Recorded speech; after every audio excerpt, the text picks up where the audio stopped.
Vamos lá para mais uma aula de viroses, então, né?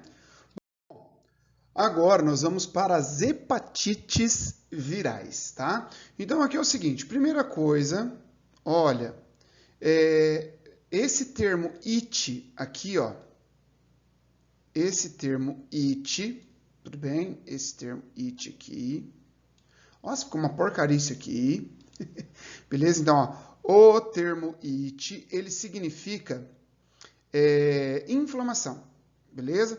Então, quer dizer, inflamação do fígado, perfeito? Então, a hepatite é uma inflamação do fígado. Só que essa hepatite, ela pode ter várias causas. Pode ser a viral, como nós vamos estudar agora, ela pode ser alcoólica, ela pode ser uma hepatite medicamentosa, às vezes a pessoa exagera em muitos medicamentos e então ela pode ter uma inflamação do fígado, mas o nosso foco na aula de hoje é a hepatite viral.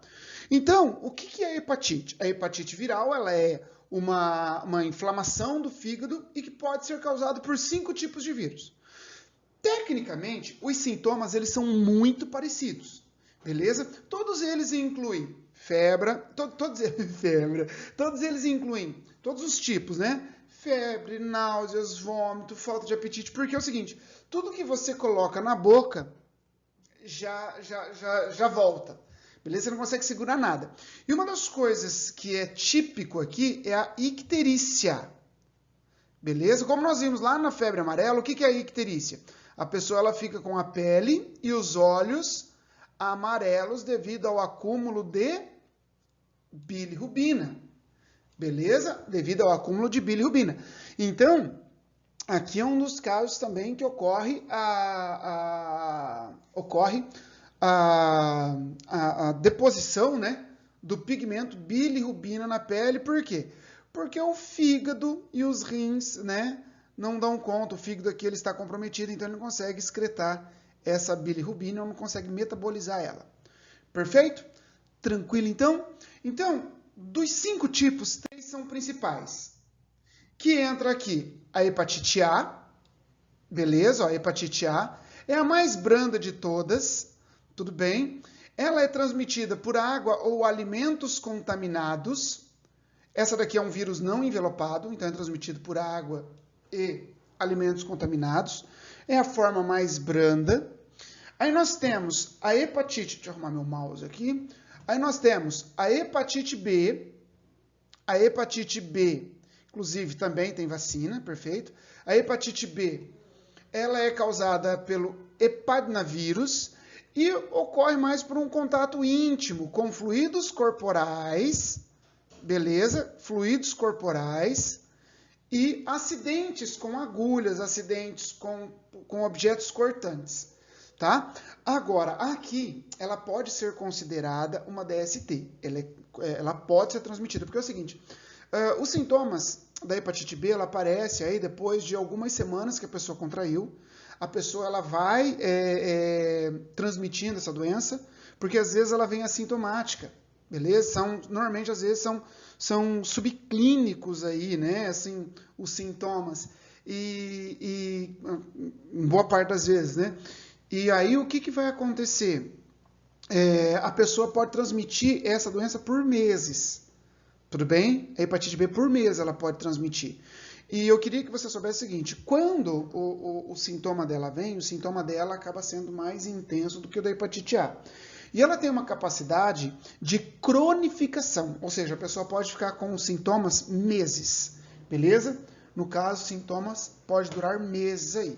Tá bom? Então, prevenção, o uso de camisinha, não compartilhar lâminas de barbear, cuidado com agulhas e assim por diante. A hepatite C, ela é bem perigosa porque na maioria das vezes ela vem com características subclínicas, ou seja, a pessoa não percebe que está com a doença, tudo bem? E nessa condição, o que acontece? Quando os sintomas às vezes aparecem, a pessoa ela já está com câncer no fígado. Porque tanto a hepatite B quanto a hepatite C são carcinogênicos. Não quer dizer que você tem uma das duas, você vai ter câncer no fígado. Mas é que elas têm essa capacidade de levar ao desenvolvimento do câncer. Tudo bem? E a hepatite C, normalmente, ela é transmitida através do contato com o sangue. Inclusive, até a década de 90, às vezes ocorriam contaminações, não é? Por transfusão de sangue, beleza? Contaminado. Isso hoje não acontece mais, né? Teoricamente falando. Mas são testados, né? E tem tratamento, pode até ter cura a hepatite C. Só que você tem que saber que está com a doença. Perfeito? A hepatite C, ela pode ser transmitida pela relação sexual? Sim, mas a intensidade é menor. Tudo bem? Tudo depende da quantidade de vírus que você está na corrente sanguínea, tá bom? Bom, então, como eu disse para vocês, nós temos aqui 5 tipos de hepatite. A hepatite A, que é a forma mais branda, a transmissão oral fecal, ou seja, por águas contaminadas, o tempo de incubação pode ser de 2 a 4 semanas e ela não cronifica, tá? A hepatite B, a incubação é de 2 a 24 semanas, beleza? A transmissão pode ser vertical, ou seja, mãe e filho, contato sexual, contatos íntimos, sexual, né? Percutâneo, eu coloquei esse slide porque tem alguns termos que é legal a gente discutir aqui, que pode ser cobrado, que eu vi esses termos em algumas provas de faculdades particulares, inclusive. Tá? Então, percutânea é uma contaminação acidental, com agulhas, com bisturis, com vidrarias. Então, esse é o percutâneo. Beleza? Pode acontecer por transplante também. E essa aqui cronifica em recém-nascidos, ou seja, o tempo demora mais, tá bom? Hepatite C, o tempo de incubação é entre 4 a 24 semanas também. Cronifica na maior parte dos casos, ela vai cronificar nos adultos, vai cerca de 90%. A transmissão sexual, hemodiálise, ou seja, aqui ó, piercing, tatuagem, ou seja, ferimentos, né? Seria aí percutânea. E perinatal. Perinatal quer dizer que é mãe e filho também. É como se fosse uma vertical ali. Beleza? Agora, tem uma que não está escrito aí, que é a parenteral. O que é esse termo parenteral? Às vezes, quando você vê parenteral, você pode confundir. Ah, mãe e filho, parenteral. Não. Traduz a palavra. Par ao lado de. Entero, intestino. Então, quer dizer, é ao lado do intestino. Ou seja, você não vai pegar através da alimentação. Você pega um monte de jeito, menos através da alimentação. Então, quer dizer, a hepatite A, ela é parenteral porque se pega através da alimentação. Beleza? Agora, B, C, não é parenteral. Nenhuma delas é parenteral. Perfeito? Tranquilo? Então, não é através da ingestão. A hepatite D, normalmente ela está associada com a hepatite B. Por quê? Ela não sintetiza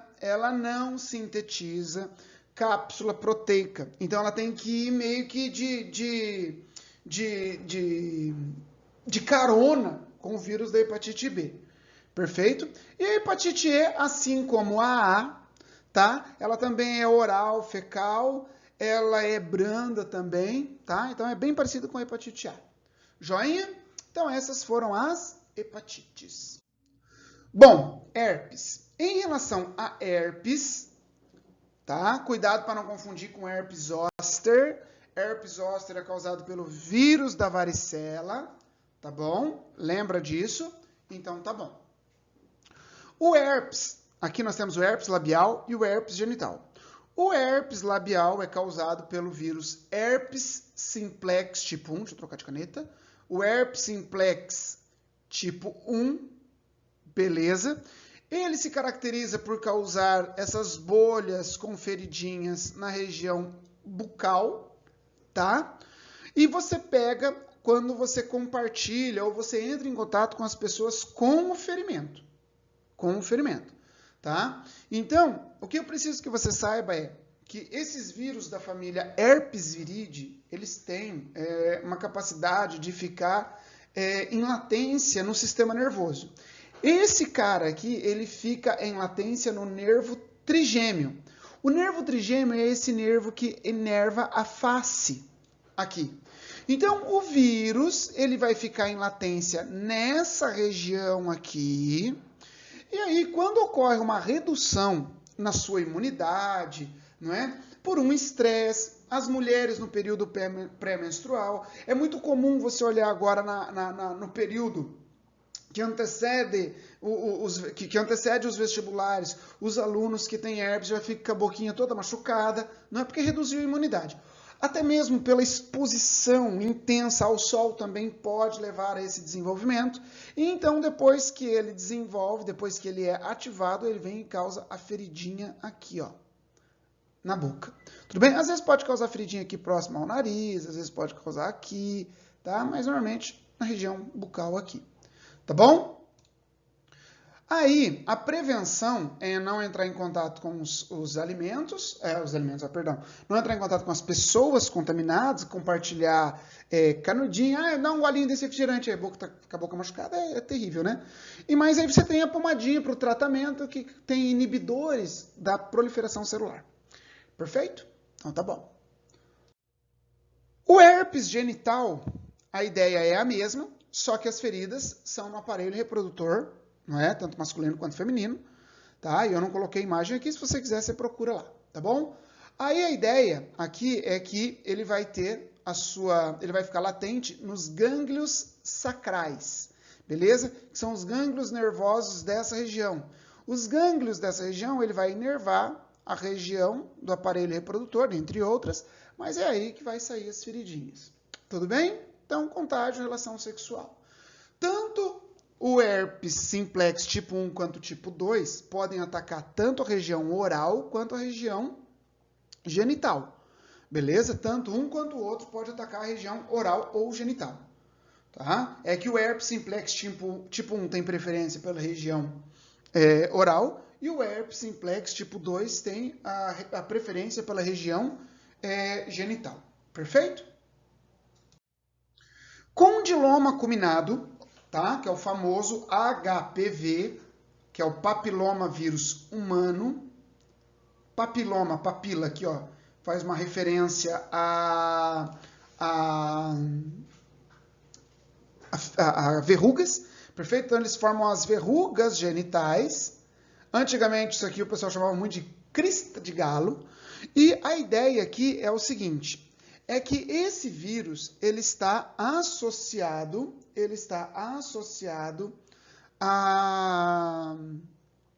ao câncer no colo do útero, perfeito? Ele está associado ao câncer no colo do útero, tá bom? Então, essa situação aqui, eu preciso que você saiba que as vacinas já existem, tá? E devem ser administradas antes que o adolescente entre na sua idade, né, reprodutiva aí, tá?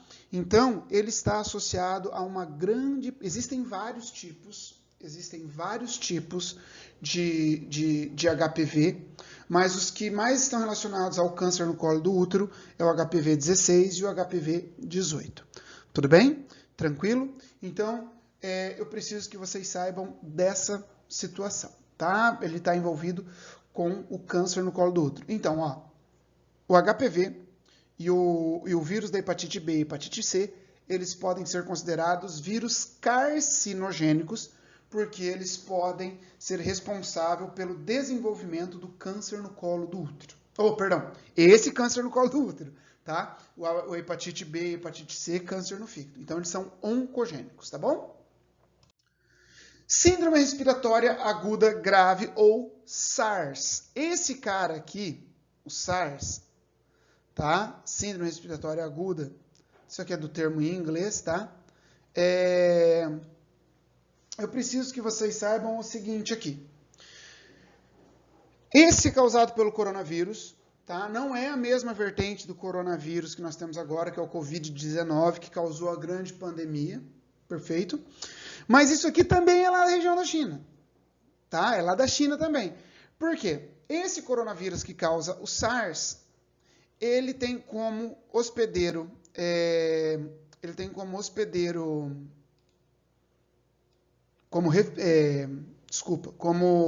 estou procurando as canetas, não estou pensando no que eu estou falando. Ele tem como reservatório a civeta, que é esse animalzinho que está na foto aí, ele é do tamanho de um gato e eles usam lá para fazer o quê? Aperitivo. Deve comer frito isso aí, sei lá. Beleza? Mas usa para comer frito. E esses animais, eles ficam assim como cobras, como outros animais vivos naqueles grandes mercadões que eles têm lá. E aí, esse vírus conseguiu passar para a espécie humana e a mortalidade dele é muito mais alta do que o Covid-19. Beleza? É muito mais alta. Joia? Então, a taxa de mortalidade dele é elevadíssima. Tá bom? Então, esse aqui, ele causa uma síndrome respiratória grave, como se fosse tipo de uma pneumonia também. Tá bom? Perfeito? Agora, ebola. O ebola, pessoal, ele foi descoberto, tá? Descoberto, assim, ele apareceu, né, em surtos em 1976, tá? Na região do Sudão, na região do Congo, perfeito? E esse vírus é um dos maiores vírus que nós conhecemos, tá? Esse vírus, ele tem aproximadamente aí 800 nanômetros, é quase o tamanho de uma bactéria, tudo bem? E ele tem uma taxa de mortalidade entre 25% a 90%, às vezes até 95%, tá? E aí nós temos, de acordo com os locais que eles foram descritos, existem 5 subtipos de ebola. Aí nós temos aqui, então, o Zaire ebola vírus, Sudão ebola vírus, ou Sudão ebola vírus, Thai Forest ebola vírus, Bundibugyo ebola vírus e Reston ebola vírus. Desses, o mais letal é o Zaire ebola vírus, e o que não causa, que já foi encontrado no humano, mas ele não causa doença no humano, que é o Reston ebola vírus. Perfeito? Em 2014, quando teve a epidemia do ebola, tá? Se vocês estão lembrados, a epidemia do ebola, foi Zaire ebola vírus, que é o mais letal. Tudo bem? No início da epidemia, tá? A taxa de letalidade dele era em torno de 90%. Só que é o seguinte, como ele matava muito rápido os seus hospedeiros, ele morria junto. Então, quais foram sobrando? Aqueles que apresentam uma taxa de mortalidade menor, não é? E conseguiam disseminar por mais organismos. Tá? No entanto, quando lá no final de 2015, 2016, quando a epidemia terminou, a taxa de mortalidade era 58%. Tudo bem? 58%. Mas se você parar para pensar, de 1.000 pessoas, 580 morrem, é uma taxa de mortalidade elevadíssima. Tudo bem? Agora, qual que seria a nossa sorte? Ele não é transmitido pelo ar. Perfeito? Ele é transmitido através de fluidos corporais. Só que ele pode ser transmitido entre os animais e humanos e entre humanos.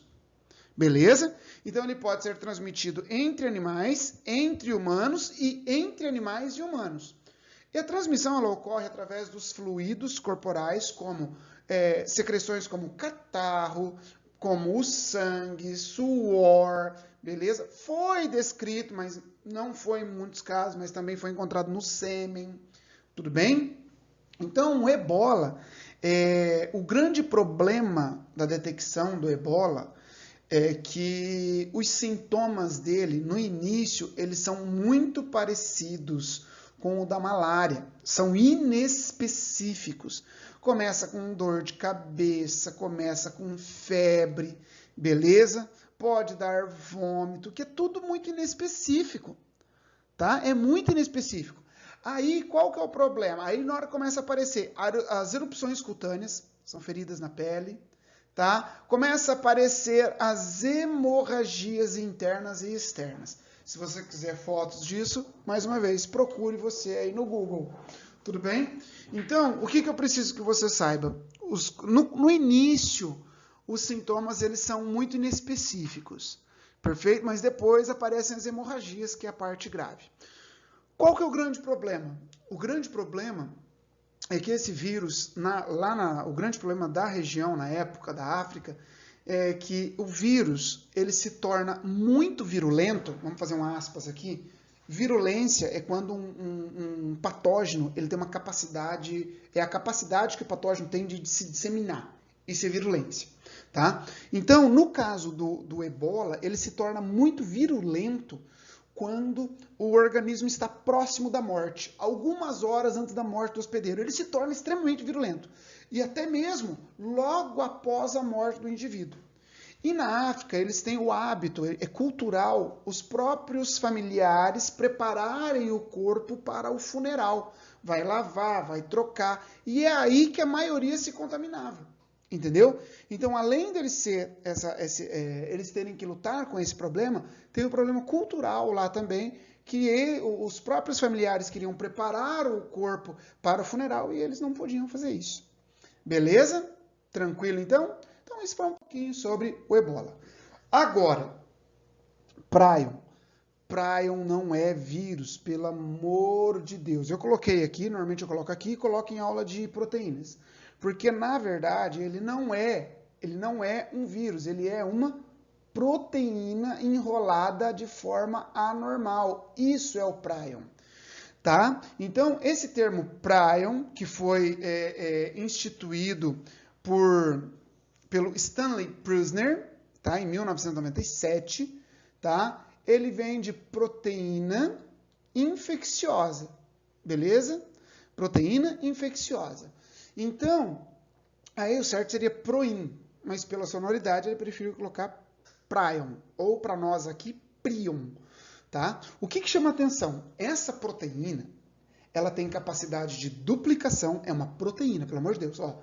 Ela tem capacidade de duplicação, transmissão, e ela tem capacidade de alterar as proteínas normais. Beleza? Tudo bem? Então, elas conseguem converter as proteínas normais em prions. Tudo bem? Agora, o prion, ele é praticamente indestrutível. Então, se um animal estiver contaminado, por exemplo, a vaca está contaminada, beleza? Essa proteína ela não vai ser destruída no preparo do alimento, ou seja, no fritar, no cozinhar, no assar, não é destruída. E aí você come. Não é destruída pelas enzimas e ácido clorídrico, tudo bem? E aí você vai adquirir essa proteína e ela vai converter as suas proteínas em prions. Perfeito? Ah, professor, ele vai ter cura? Não, não vai morrer. Joia? Inclusive, olha só, então ela é uma proteína, aqui está o prion normal, tudo bem? E aqui ela está enrolada anormalmente. Perfeito? Anormalmente. Essa doença, essa proteína, ela causa a encefalite espongiforme. Por que é chamado de encefalite espongiforme?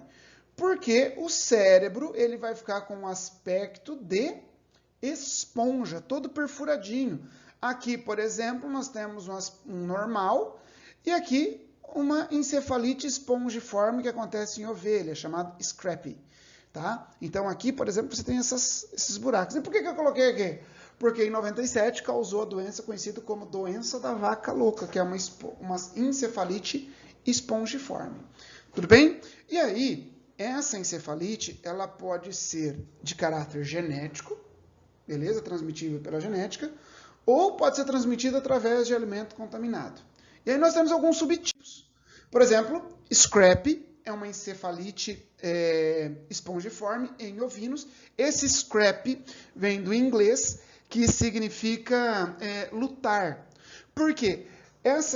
Como causam uma neurodegeneração, elas começavam a se encostar nas cercas, elas tinham coceira, beleza? Então elas começavam a se coçar e ia para a cerca, e aí em ovelhas deu o nome de scrapie, beleza? Que é a encefalite espongiforme em ovinos.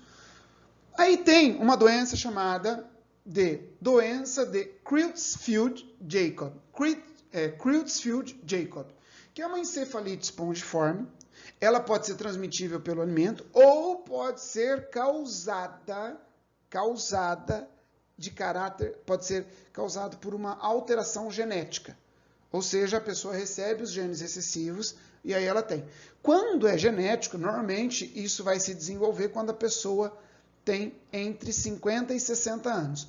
Pode acontecer? Pode, mas normalmente é acima dos 30 anos. Beleza? Normalmente acima dos 30 anos. Joia? Aí nós temos uma outra, tá? Causada também uma encefalite espongiforme, neurodegenerativa, que é a síndrome de Gertzmann-Straussler-Skinner, tá? Que é uma doença neurodegenerativa, ela é de caráter genético, só que ela começa entre 35 e 55 anos. Aqui a sobrevida, depois que começou os sintomas, é 5 anos. Nessa de cima aqui, normalmente não passa de 1 ano, depois que começou o processo, tá? E aí, tem uma que essa aqui tem mais cara de cair em prova, por causa, eu acho, do contexto histórico. Curu nada mais é do que a doença de Creutzfeldt-Jakob clássica, só que aconteceu em um local chamado, aconteceu em umas tribos da Nova Guiné, em uma tribo da Nova Guiné, onde percebeu que as pessoas estavam todas se contaminando com essa doença. Só que aí percebeu que não era de caráter genético, é porque essas pessoas, elas têm o hábito de se alimentar de seus entes queridos em um ritual fúnebre. Ou seja, existe a antropofagia. Beleza? Então, eles se alimentavam daquele indivíduo que estava contaminado e se contaminavam. Beleza? Então, várias pessoas dessa tribo, elas então adquiriram o prion. Nessa região, então, eles chamaram de curu essa doença. Curu significa tremendo de febre e frio. Na verdade, elas tremiam mesmo, beleza? Porque começa a ter uma neurodegeneração, elas começam a tremer também. Joia? Tranquilo? Então, assim, eu preciso que você lembre de uma coisa. Eu já vi cair em prova, por exemplo, na UEM aqui, já caiu um item colocando assim: sobre os vírus, assinale o que for correto. Os prions causam encefalite espongiforme. Tá certo o item, não tá? Só que em relação ao enunciado, estava certo? Não, porque ela falou a respeito dos vírus, assinale o que for correto. E prion não é vírus. Prion é uma proteína infecciosa. Perfeito? Assim, então, nós fechamos o nosso assunto relacionado a viroses e prions. Tudo bem? Aqui tem as referências que foram utilizadas nessa aula. Um grande abraço, um beijo e até mais, meus lindinhos.